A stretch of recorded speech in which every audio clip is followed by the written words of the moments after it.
The Galactic Council chamber stretched across what seemed like endless space, its crystalline walls reflecting the light of 1,000 stars. Representatives from 47 species sat in their designated sections, each area carefully designed to accommodate their unique physiological needs. The air itself was divided into zones, allowing oxygen breathers, methane dependents, and energy-based entities to coexist in the same massive room. At the center of this grand assembly, a lone figure stood in what could only be described as a defendant's circle. Kael'thara of the Zephyrian people shifted nervously, his translucent blue skin rippling with bioluminescent patterns that betrayed his emotional state. His species had been part of the Galactic Council for over 3,000 years, contributing their advanced biotechnology and peaceful nature to the greater cosmic community. Now, everything was about to change. Chancellor Vexmora, a towering arthropod from the Dominion worlds, raised 4 of her 6 arms to call for silence. Her compound eyes reflected the chamber's light like 1,000 tiny mirrors as she spoke through the universal translator. We gather today to address the matter of the Zephyrian Collective and their unfortunate discoveries.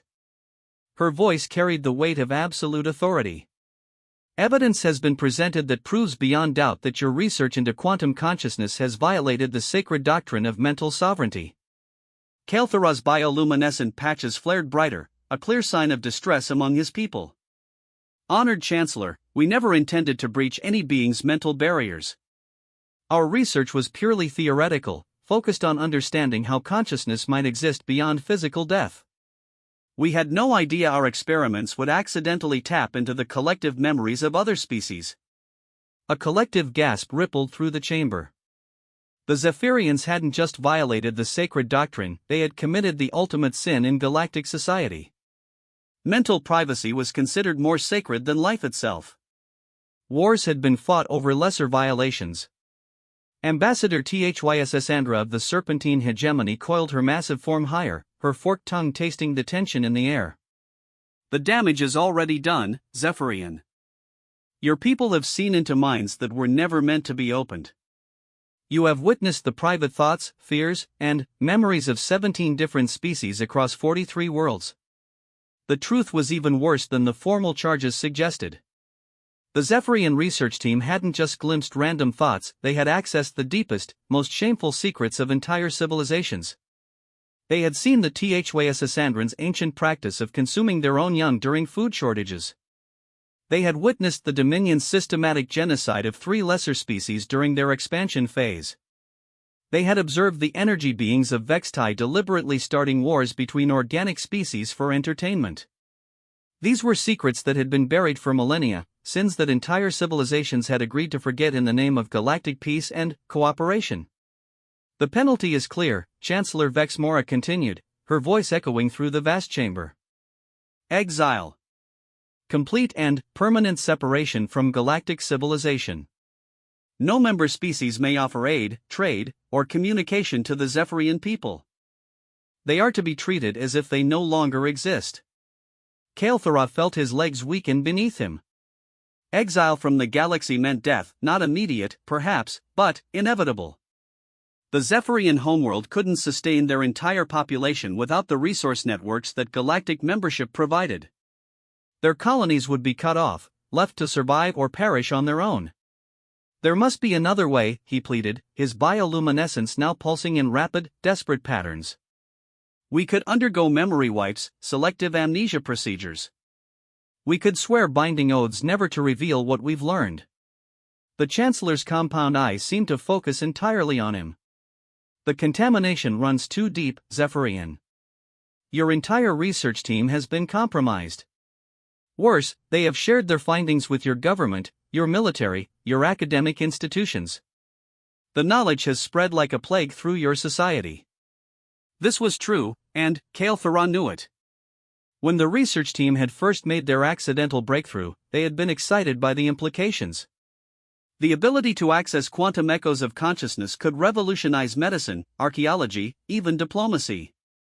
They had shared their findings widely before realizing the horrific nature of what they had uncovered. Representative Qualdrine of the Silicon Confederacy spoke next, his crystalline form refracting the chamber's light into rainbow patterns. The decision is unanimous. All 46 remaining Council species have voted for immediate exile. You have one standard galactic month to remove all Zephyrian presence from Council space. The weight of those words crashed down on Kael'thara like a collapsing star. 1 month to evacuate 13 colonies, for research stations, and over 2 million Zephyrian citizens scattered across the galaxy. 1 month to find somewhere anywhere that would accept a people branded as the galaxy's greatest criminals. Where are we supposed to go? Kael'thara's voice was barely a whisper now, his bioluminescence fading to a dull, defeated glow. Chancellor Vexmora's answer was delivered with cold finality. That is no longer the Council's concern. Perhaps the Outer Rim territories will have you.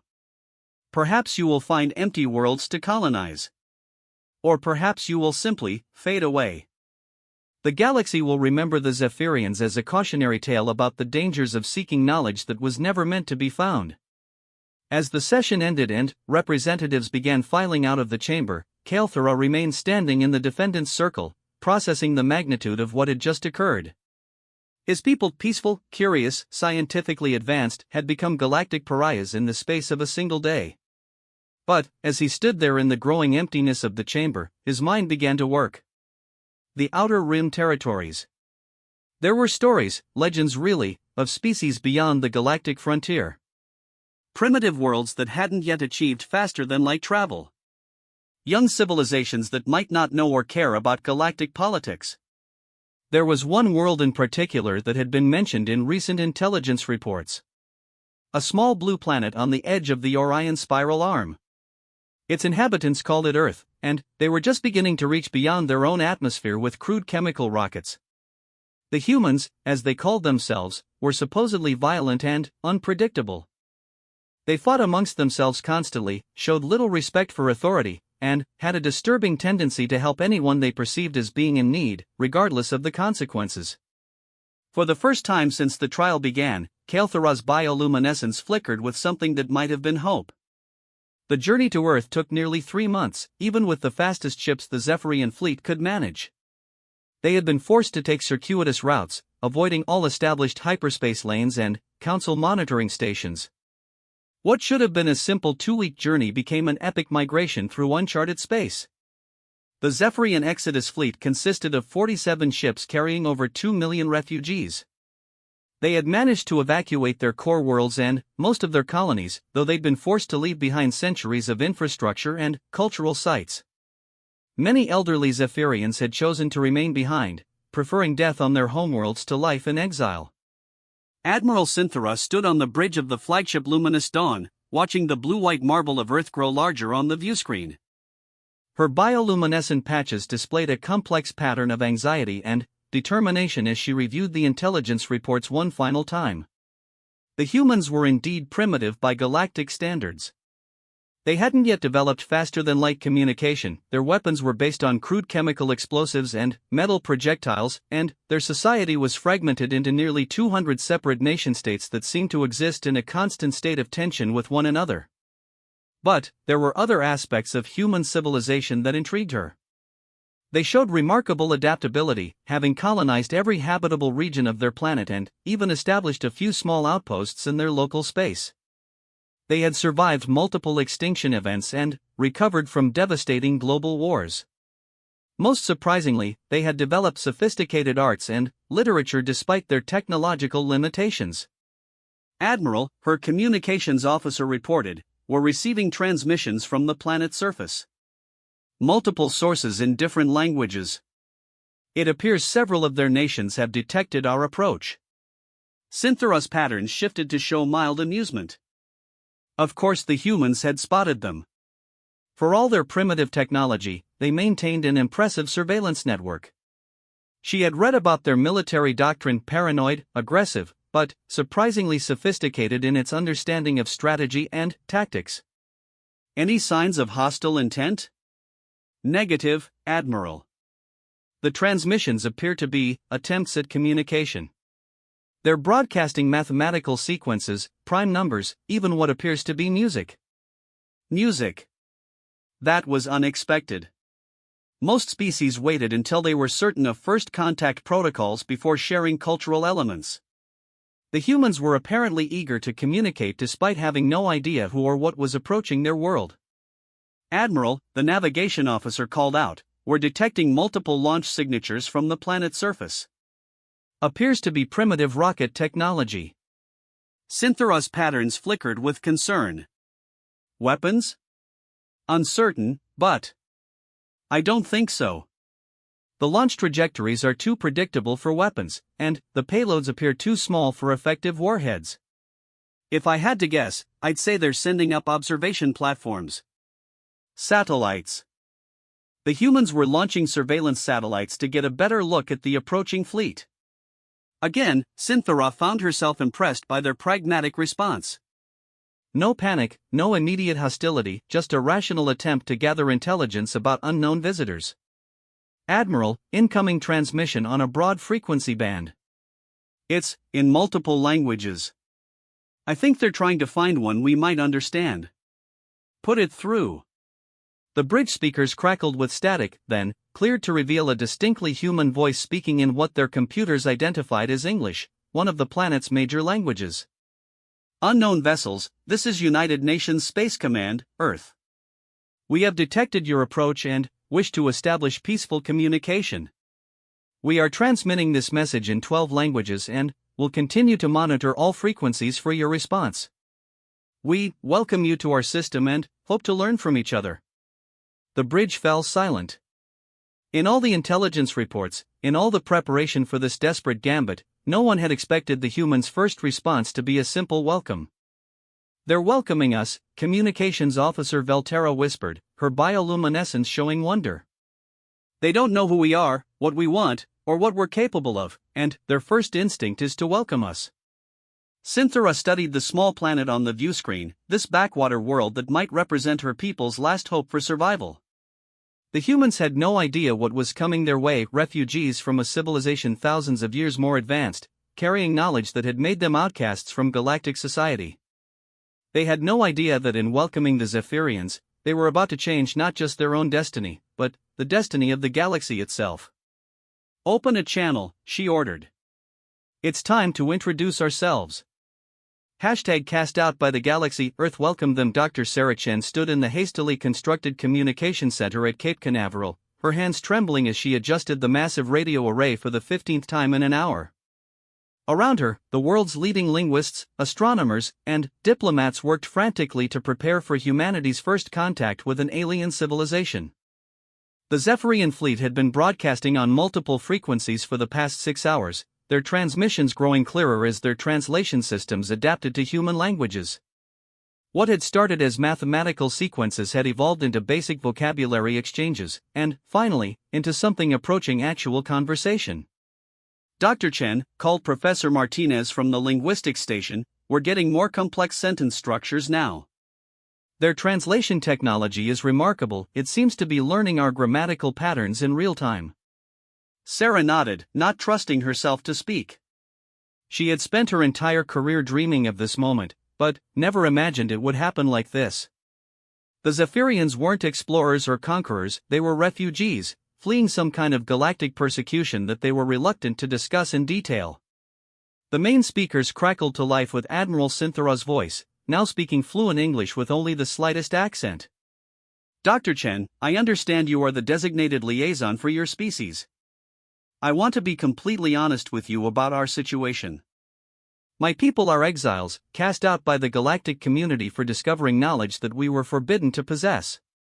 We come to your world not as explorers or conquerors, but as refugees seeking shelter."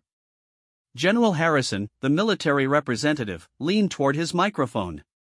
"Admiral Synthera, what kind of knowledge could be so dangerous that an entire civilization would be punished for discovering it?" There was a long pause before the Admiral responded. "We accidentally learned to access the quantum echoes of consciousness, the memories and thoughts of deceased beings across the galaxy. In doing so, we uncovered secrets that powerful civilizations had buried for millennia. Dark histories, war crimes, acts of genocide and betrayal that the galactic community had agreed to forget." Dr. Chen exchanged glances with her colleagues. The implications were staggering.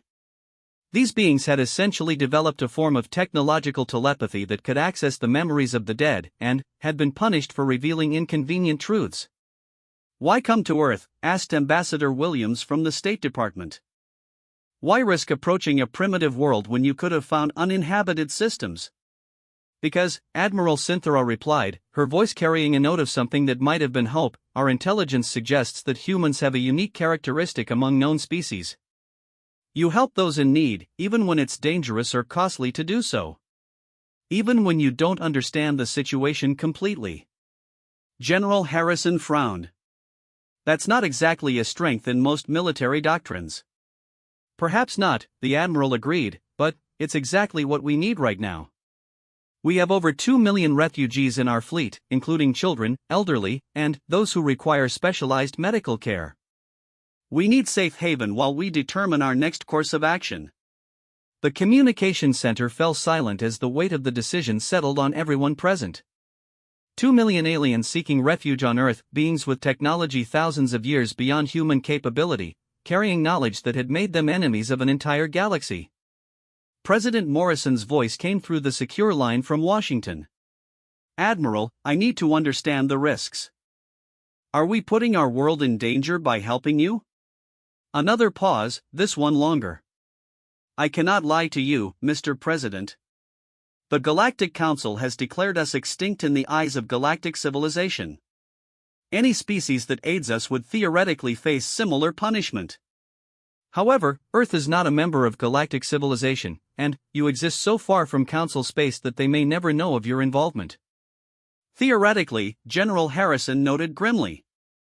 "Yes," Admiral Synthera admitted. "There are no guarantees in this situation.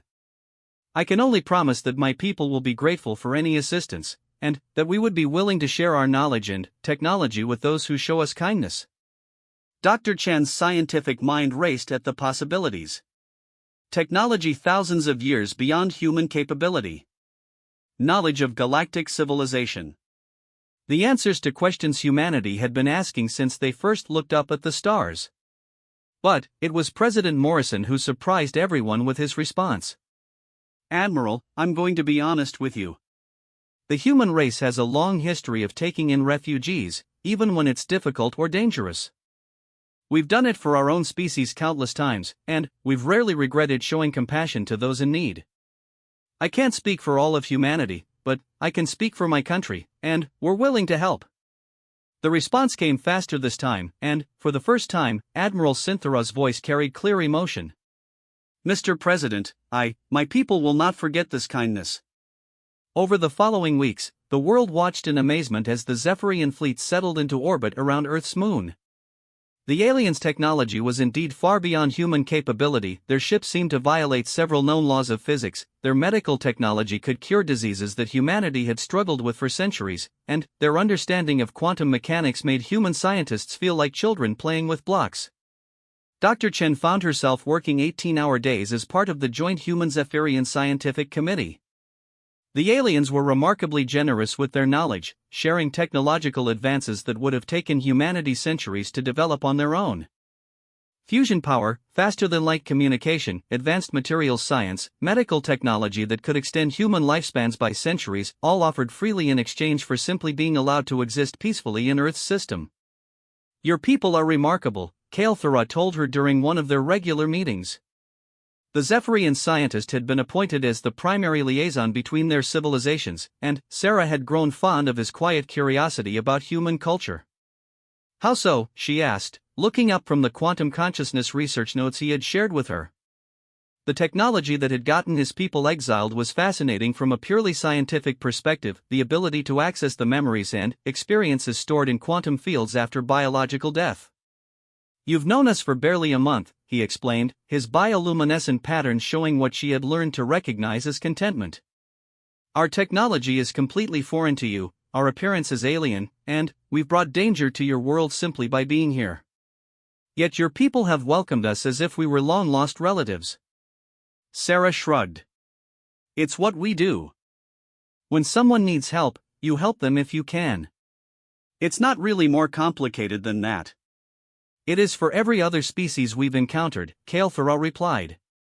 Most civilizations would have demanded tribute, or technology transfers, or territorial concessions before offering aid.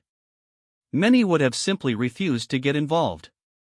But, humans, you opened your arms to strangers who could offer you nothing but trouble. We're getting plenty in return, Sarah pointed out. The medical technology alone will save millions of lives. Which we offered after you agreed to help us, not before. You made your decision based purely on compassion. Sarah considered this. It was true that humanity's first instinct had been to help, even before they understood what the Zephyrians could offer. Even the most hawkish military advisors had been more concerned with logistics than with refusing aid entirely. Maybe it's because we know what it's like to be refugees, she suggested. Humans have been displaced by wars and disasters throughout our history. We understand what it means to lose everything and need help to survive. Kael'Thara's pattern shifted to show deep thought. Perhaps. Or perhaps it's something more fundamental to your species. We've been monitoring your global communications, trying to understand human culture. Do you know what we've found? What? Stories. Thousands upon thousands of stories about helping strangers, about standing up to bullies, about protecting those who can't protect themselves. It's woven into your literature, your mythology, your entertainment. The idea that the strong should protect the weak isn't just a human ideal, it's a human obsession. Sarah had never thought about it that way, but Kael'Thara was right. From ancient myths about gods protecting mortals to modern superhero movies, human stories consistently celebrated those who used their power to help others rather than for personal gain. That's interesting, but I'm not sure what it proves. It proves that what your species did for us wasn't an anomaly, it was inevitable. Given the same situation, humans would make the same choice again and again. It's who you are. Their conversation was interrupted by an urgent communication from Admiral Synthara. Her voice carried a tension that immediately put everyone on alert. All personnel to emergency stations. We have incoming ships on long-range sensors. Configuration matches Galactic Council enforcement vessels. Sarah felt her heart stop. The Council had found them. Within hours, the situation became clear. A small Council fleet had arrived in the outer system, led by Chancellor Vexmora herself. They had come not to recapture the Zephyrians, but to deliver a message to humanity. The transmission came through clearly, the Chancellor's arthropod features displayed on screens around the world as she addressed Earth's leaders. Primitive humans, she began, her compound eyes reflecting no warmth, you have made a grave error. By harboring the exile species known as Zephyrians, you have violated galactic law and placed yourselves in opposition to the established order. President Morrison had been prepared for this moment. Chancellor Vexmora, Earth is not a member of your Galactic Council and does not recognize your authority over our actions. We have offered humanitarian aid to refugees, which is our right as a sovereign world. The Chancellor's mandibles clicked in what might have been amusement. Sovereignty is a concept that exists only by our permission, human. Your world orbits a star within galactic space, and all such worlds fall under Council jurisdiction whether they acknowledge it or not. What do you want? President Morrison asked bluntly. Simple compliance. Surrender the Zephyrians to us immediately, and your world will be permitted to continue its development undisturbed. Refuse, and Earth will be quarantined from galactic civilization until your species learns proper respect for authority. The threat was clear: cooperate or face complete isolation from the wider galaxy.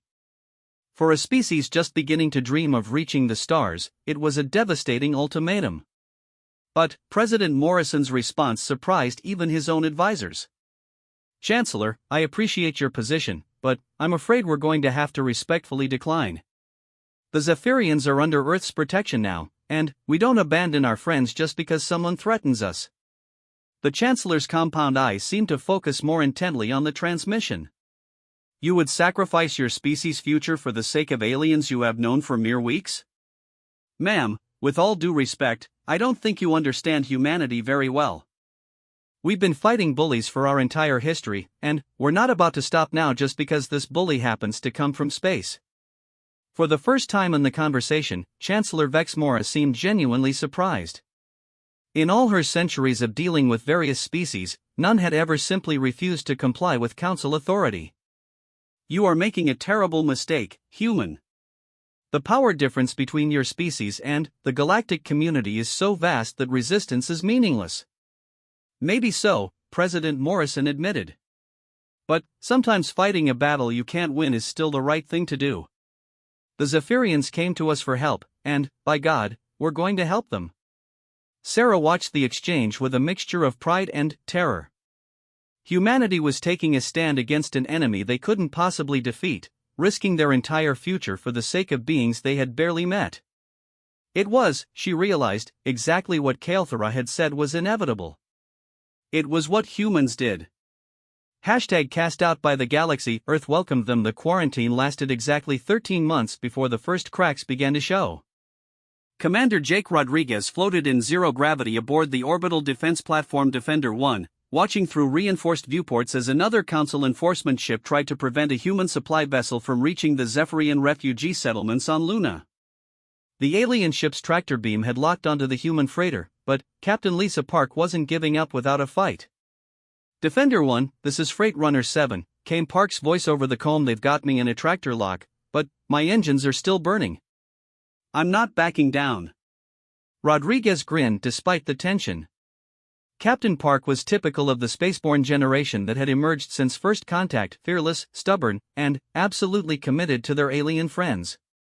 Copy that, 7. Hold your course.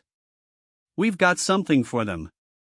The past year had been a crucible that had forged humanity into something the galaxy had never seen before.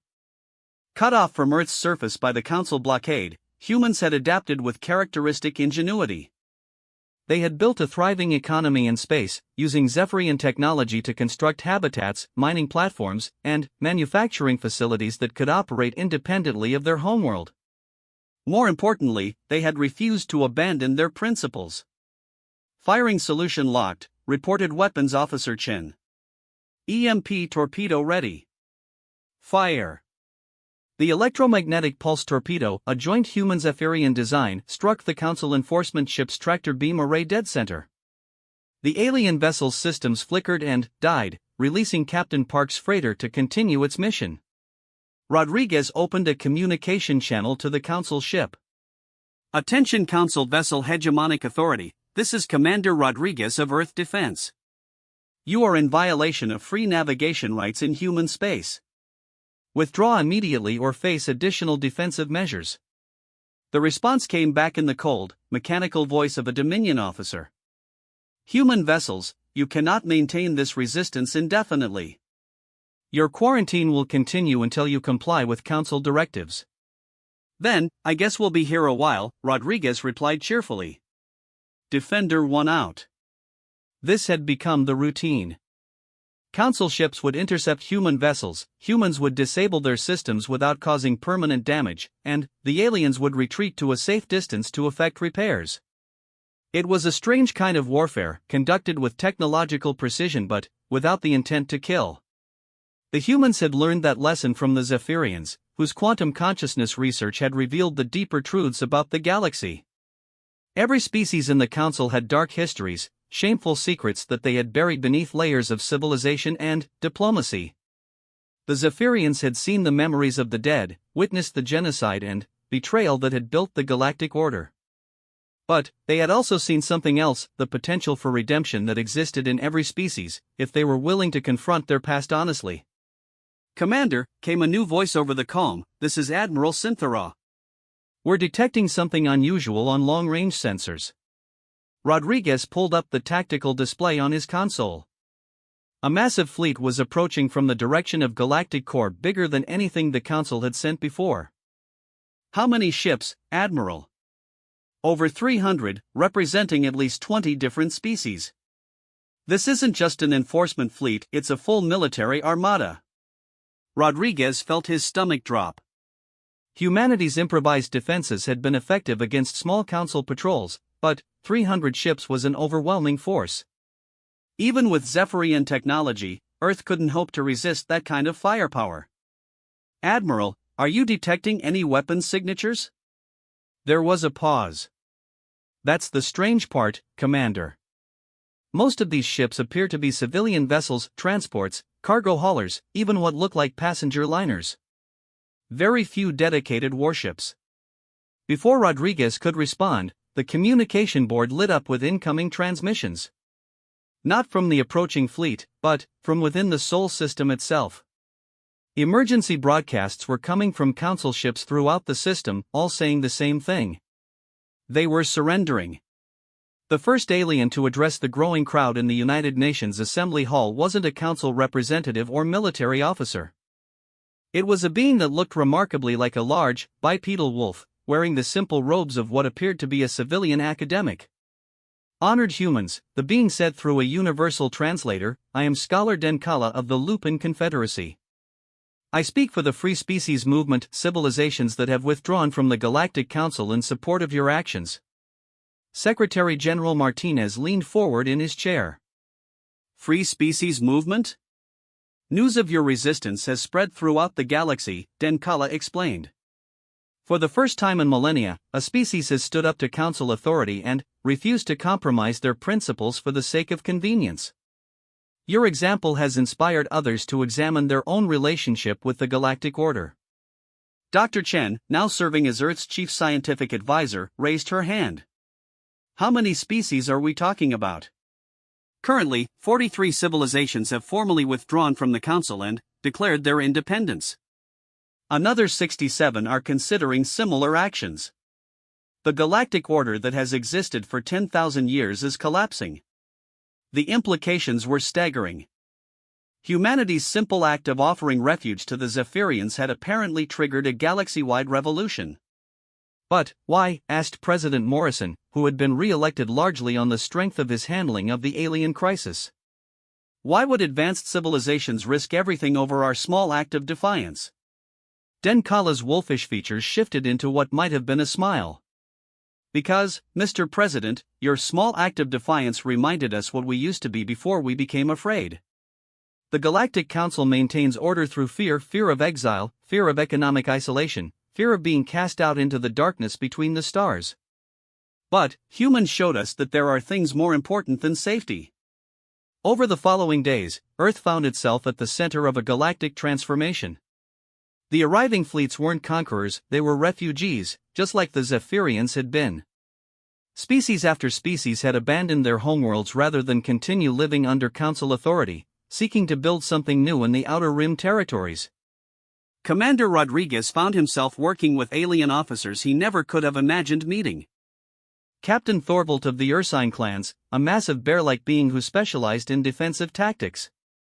Lieutenant Sarara of the Serpentine hegemony, one of the few of her species to openly rebel against their leadership. Engineer Quill of the Silicon Confederacy, whose crystalline structure could interface directly with computer systems. The Council is calling us terrorists, Thorvald reported during a joint briefing. They claim we're destabilizing the galaxy and threatening billions of lives. Are we? Asked Dr. Chen. The question that had been haunting her for months. Kael'thara, now serving as the chief Zephyrian liaison, activated a holographic display showing galactic political maps. In the short term, yes.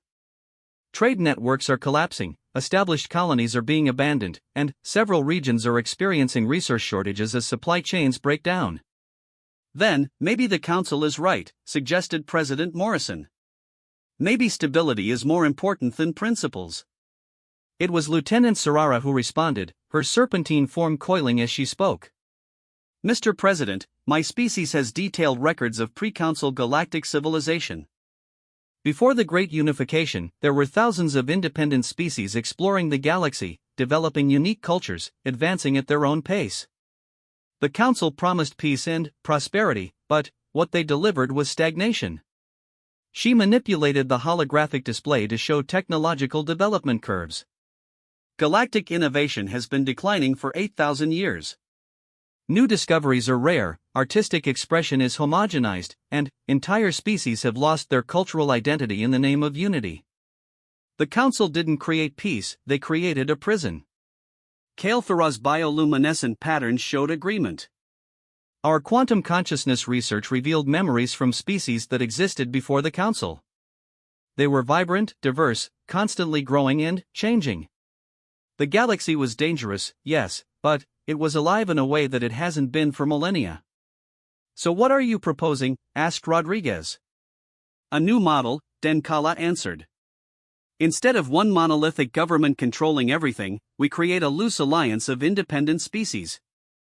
Trade freely, share knowledge willingly, but maintain the right to govern ourselves according to our own values. And if some species choose aggression over cooperation? General Harrison had joined the meeting by secure video link from Earth's surface. Then, we deal with them, Captain Thorbold said simply. The same way humans dealt with us when we tried to force you to surrender the Zephyrians. We resist. We fight if we have to. We accept that freedom sometimes requires risk. The room fell silent as everyone contemplated the magnitude of what they were discussing. Not just political independence for a few species, but a fundamental restructuring of galactic civilization itself. It was President Morrison who finally spoke. What do you need from us? The answer came from Admiral Synthera, speaking from the Zephyrian flagship. Leadership, Mr. President. Every species in this alliance looks to humanity as the catalyst for their own freedom. You showed us that it was possible to say no to authority when that authority is wrong. Now we need you to show us how to build something better. Saracen looked around the room at the assembled aliens, beings from dozens of different worlds, with different physiologies, different cultures, different values, but united by a common desire for freedom and self-determination. A year ago, she had been a simple astronomer studying distant stars. Now she was helping to plan the political structure of half the galaxy. There's something I need to understand, she said. The Council has vastly superior numbers and technology. How do we avoid being crushed when they decide to end this rebellion with force? Kael'Thara's pattern shifted to show something that might have been mischief. Dr. Chen, did you think we shared all of our technology with you? The quantum consciousness research that got us exiled was just the beginning. We have capabilities that even the Council doesn't fully understand. Such as? The ability to access not just memories, but knowledge itself from quantum fields. Every discovery, every innovation, every technological breakthrough leaves quantum echoes that can be retrieved and analyzed. We've been quietly sharing these discoveries with our human friends.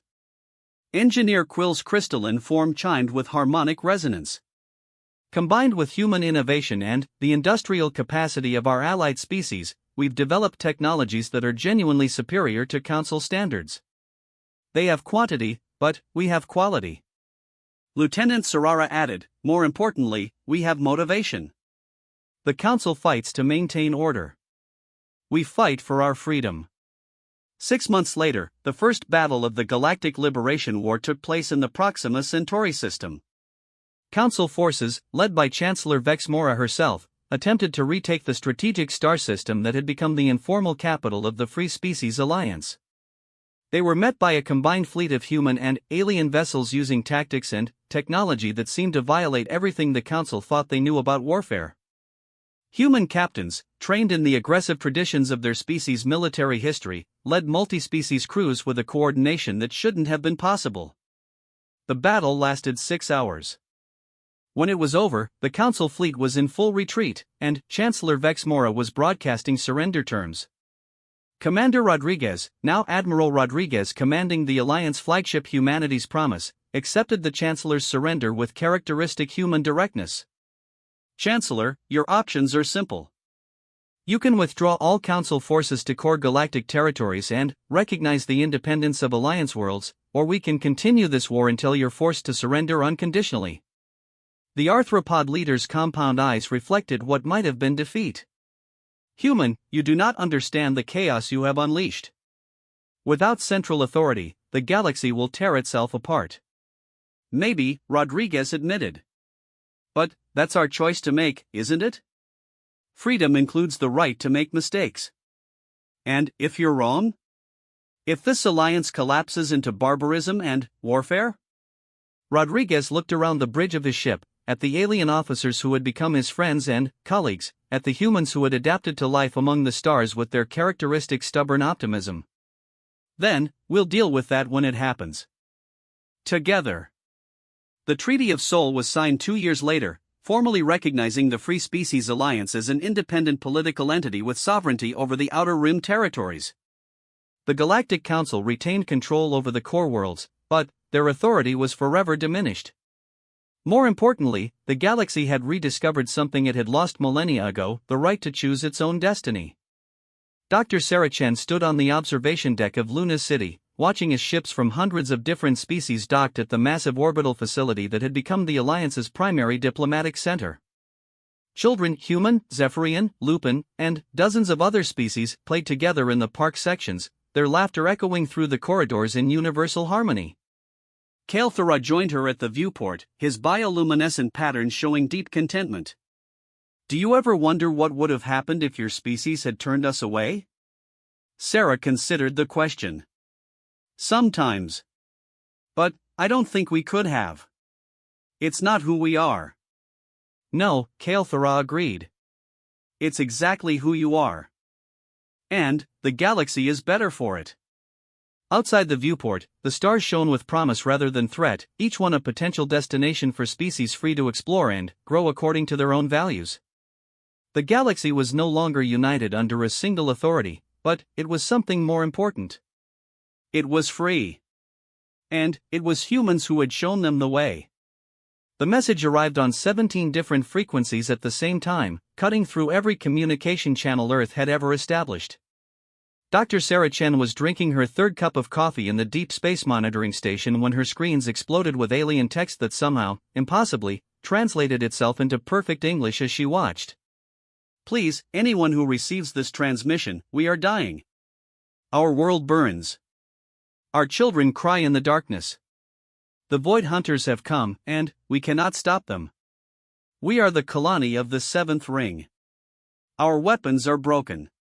Our shields have fallen. We have perhaps days before extinction. If there is any civilization capable of mercy, capable of strength, please help us. We will give anything. We have knowledge, resources, technology beyond measure. But none of it matters if we are all dead. Please. Someone. Anyone. Help us." The message repeated in dozens of languages, each one more desperate than the last. Sarah's hand shook as she reached for the emergency communication device that connected directly to the Global Defense Council. In her 12 years monitoring deep space signals, she had never received anything like this. First contact was supposed to be peaceful radio waves, mathematical concepts, maybe pictures. Not a dying scream across the void. Within 6 hours, every major government on Earth knew about the transmission. Within 12 hours, emergency sessions were being called in the United Nations, Congress, Parliament, and every other governing body that mattered. The debate was fierce and immediate. "We cannot possibly respond to this," argued General Morrison, his gray hair perfectly groomed despite being woken at 3 in the morning. "We have no idea where this signal came from, who sent it, or if it's even real. For all we know, this is some elaborate trap." "The signal came from the Kepler 442 system," Dr. Chen replied, her voice steady despite her exhaustion. "It's approximately 1,200 light-years away. The transmission power required to reach us would be enormous. No one creates that kind of signal as a trick." "Even if it's real," interrupted Senator Williams, "what exactly are we supposed to do about it? We barely have rockets that can reach Mars reliably. We're talking about a distance that would take thousands of years to cross with our current technology." President Martinez leaned forward in her chair, studying the alien text that still scrolled across the screens around them. "What about the new drive system? The one the private contractors have been working on?" Dr. James Wright, head of experimental propulsion at NASA, shifted uncomfortably in his seat. "Madam President, the quantum tunnel drive is still experimental. We've only tested it on unmanned probes.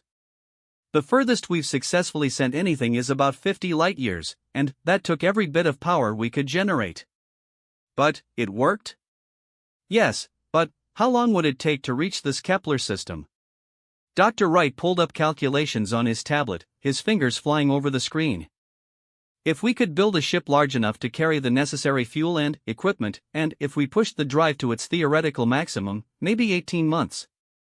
But that's assuming everything works perfectly, which it won't. The room fell silent except for the soft humming of computers and the distant sound of traffic outside. Everyone present understood what was being discussed. Earth had never sent humans beyond the solar system. The technology existed, barely, but it was untested and dangerous. The Kalani were asking for help from a species that had never even met another intelligent race. There's something else, Dr. Chen said quietly. The signal mentioned void hunters. I've been analyzing the linguistic patterns in the transmission. Based on the context and emotional indicators, these aren't just raiders or pirates. The Kalani are describing something that destroys entire civilizations for sport. All the more reason to stay away, General Morrison replied. If these void hunters are that dangerous, sending humans would be suicide. Or, said a new voice from the back of the room, it would be exactly what's needed. Everyone turned to look at Dr. Michael Hassan, the xenobiologist who had been quietly studying the transmission data. He was a small man with intense eyes and a reputation for seeing patterns others missed. Dr. Hassan? President Martinez prompted. I've been analyzing the other transmissions we've detected over the years. The radio signals we thought were natural phenomena, the energy bursts from dead systems. I think they weren't natural at all. I think they were death screams. Civilizations being destroyed by these void hunters. He stood up and walked to the main screen, pointing at a star map that showed dozens of marked locations. Look at this pattern. Every 30 to 50 years, we detect these energy bursts from systems that previously showed signs of intelligent life. Then, those systems go quiet forever. The Kalani aren't the first to ask for help. They're just the first we've been advanced enough to understand. So what are you suggesting?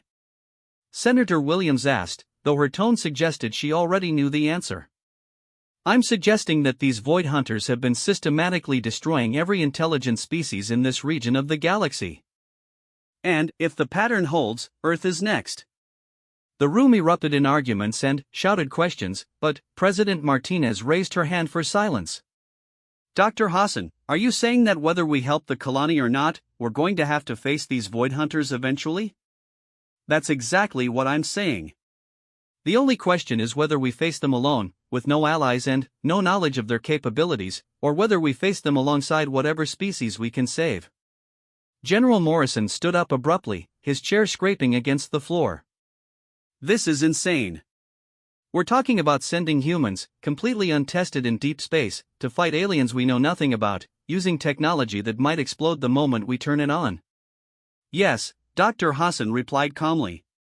That's exactly what I'm suggesting.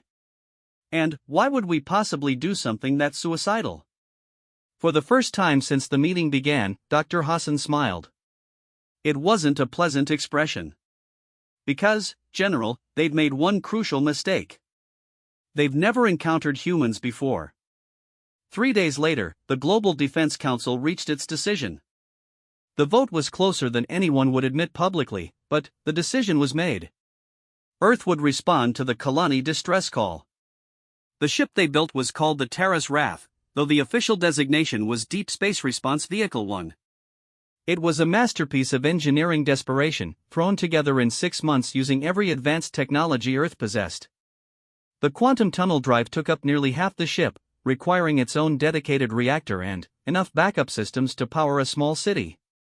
The crew was small by necessity, only 50 people could fit aboard with all the necessary equipment.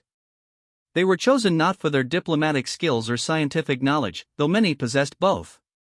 They were chosen because they were the type of humans who heard impossible odds and started making plans instead of excuses.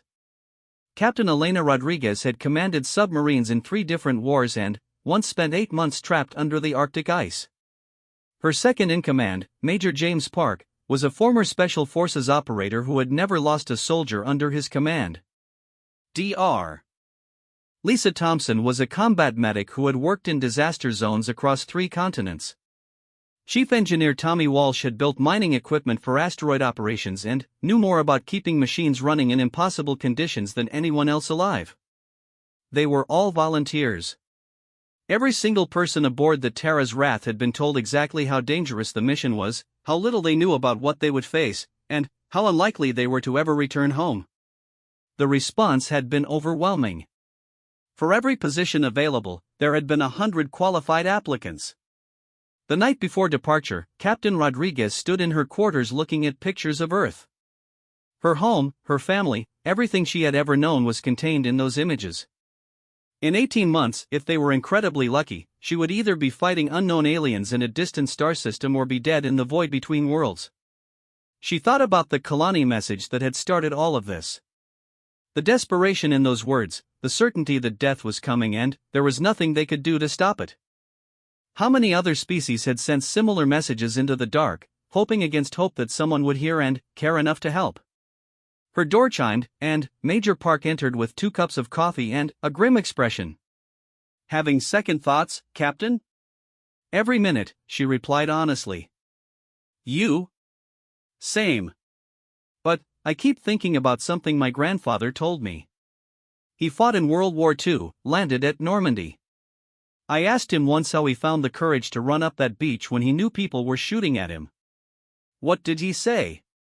Park handed her one of the coffee cups and sat down heavily in the chair across from her desk. "He said courage wasn't about not being afraid. Courage was about being terrified and doing the right thing anyway. He said the only time you really find out what you're made of is when everything goes wrong and you have to choose between running away and running forward." Captain Rodriguez nodded slowly, sipping her coffee and thinking about beaches and battles and the kinds of choices that define entire species. "And you think we're making the right choice?"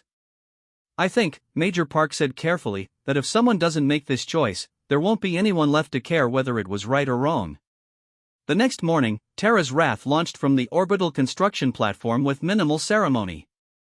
There were no crowds, no speeches, no media coverage. The mission was classified at the highest levels, known only to a few hundred people across the entire planet. If the ship was destroyed, if the crew was killed, if the mission failed completely, the official story would be that it was a routine deep space research mission that suffered a catastrophic malfunction. But, as the ship began its acceleration toward the edge of the solar system, every person aboard knew they weren't just leaving Earth behind. They were carrying something precious and dangerous into the unknown, the hopes of 2 civilizations and the collective stubborn refusal of humanity to let evil win without a fight. Dr. Thompson stood in the observation deck as Earth shrank to a point of light behind them, then disappeared entirely.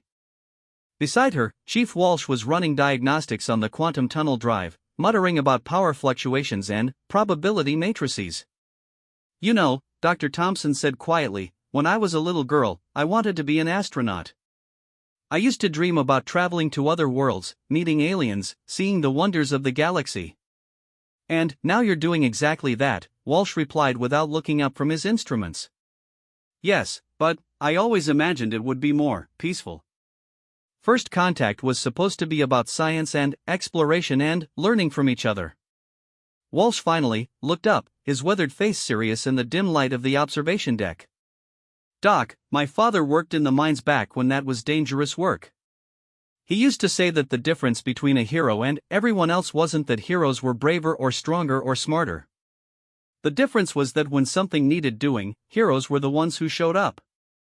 "And you think that's what we're doing? Showing up?" "I think," Walsh said, turning back to his instruments, "that somewhere out there, a bunch of aliens are about to find out what happens when you threaten something humans care about." The quantum tunnel drive engaged 6 hours later, and the Terra's Wrath disappeared from normal spacetime, beginning its journey toward a distant star system where the first interstellar war in human history was about to begin. Nobody aboard the ship knew what they would find when they arrived. Nobody knew if the Kalani would still be alive, or if the Void Hunters would be waiting for them, or if their ship would even survive the journey. But they all knew one thing with absolute certainty: whatever was waiting for them in the Kepler 442 system was about to discover that humans didn't respond to distress calls with diplomats or scientists or philosophers. Humans responded with Deathworlders.